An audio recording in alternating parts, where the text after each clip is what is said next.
풋볼티키 빠따! 안녕하세요. 풋볼티키 빠따의 윤캐입니다. 아르헨티나와 프랑스를 상대한다고 해서 정말 크게 화제가 되었던 이번 7월 올림픽 대표팀 평가전. 하지만 두 경기에서 4실점이라고 하는 부분은 분명히 짚고 넘어가야 할 문제로 보입니다. 그래서 선택한 오늘의 주제, 와일드카드로 골키퍼를 선택하지 않은 올림픽 대표팀 괜찮을까 합니다. 이번 도쿄올림픽에 출전하는 골키퍼는 총 3명인데요. 전북현대의 넘버원 키퍼 송범근, 부산 아이파크의 세컨 골리 안준수 선수, 그리고 22명으로 엔트리가 늘어나면서 추가 발탁된 안찬기 선수가 있습니다. 하지만 냉정하게 보자면 이번 두 차례 평가전에서 보여줬던 송범근 선수와 안준수 선수의 모습은 솔직하게 합격점이라고 말씀을 드리기는 조금은 어려울 것 같습니다. 먼저 아르헨티나전에서 장갑을 꼈던 안준수 선수는 부산 아이파크의 넘버 2 골키퍼입니다. 최필수 선수가 주전으로 확고하게 자리를 잡고 있어서 아직 리그에서 무언가 보여주지는 못했지만 연령별 대표팀에서는 꾸준하게 부름을 받고 있는 선수죠.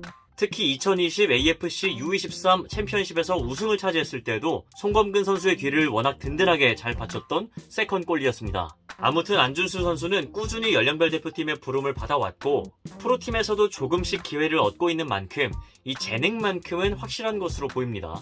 하지만 이번 아르헨티나전에서는 조금은 불안한 모습을 보여줬죠. 특히 전반 18분 무렵에 상대 선수의 압박을 이겨내지 못하고 볼을 불안하게 걷어내면서 이 상대팀에게 슈팅 찬스를 내주는 위험한 모습도 있었습니다. 이번에는 프랑스전에서 선택을 받았던 송범근 선수를 한번 살펴볼까요? 송범근 선수는 안준수 선수와는 좀 다르게 이미 프로 무대에서 확실하게 검증된 자원입니다. 전북현대라는 거함의 넘버원 골키퍼라는 것만 보더라도 본인의 기량을 확실하게 보여줬다고 말씀을 드릴 수도 있을 것 같습니다.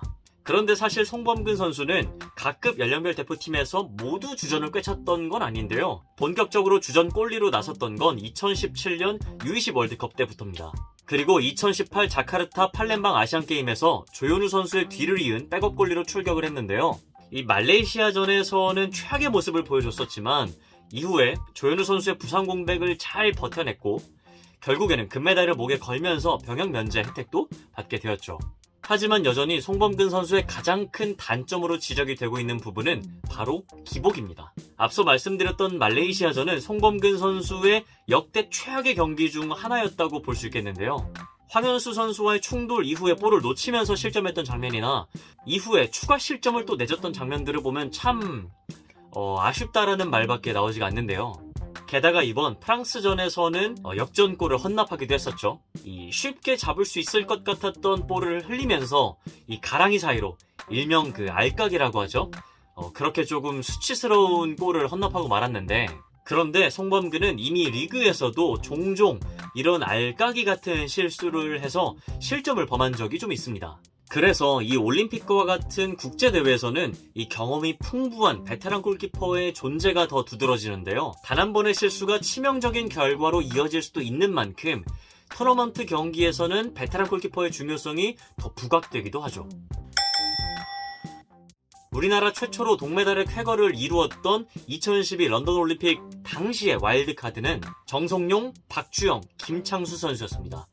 특히나 이 정성용 선수는 영국전에서 페널티킥을 막아내기도 했었고 동메달 결정전이었던 일본전에서 이 부상 여파를 이겨내고 좋은 선방을 보여줬었죠. 그리고 고 이광종 감독은 2014 인천 아시안게임에서 김승규 선수를 와일드카드로 뽑았었습니다. 김승규는 본인이 출전했던 6경기에서 모두 무실점을 기록하면서 마치 철벽 같은 모습을 보여줬었고 금메달을 품에 안겼습니다. 그리고 2018 자카르타 팔렘방 아시안게임에서는 조현우 선수 또한 안정적인 모습을 보여주면서 대한민국의 2연속 금메달에 힘을 실었습니다. 물론 이전에도 와일드카드로 골키퍼를 뽑지 않았던 적도 있었습니다. 하지만 정성용과 김승규, 조현우라는 든든한 베테랑 골키퍼들이 골문을 지켰을 때에는 모두 메달을 딸 수 있었죠. 그만큼 베테랑 골키퍼들의 역할이 중요하다고도 볼 수 있습니다. 김학범 감독은 과감하게 조현우, 김승규 같은 베테랑 선수들을 와일드카드로 뽑지 않고 어린 선수들을 선택했는데요. 분명 베테랑 골키퍼 선배들과 비교하면 부족한 점이 있을 수밖에 없습니다.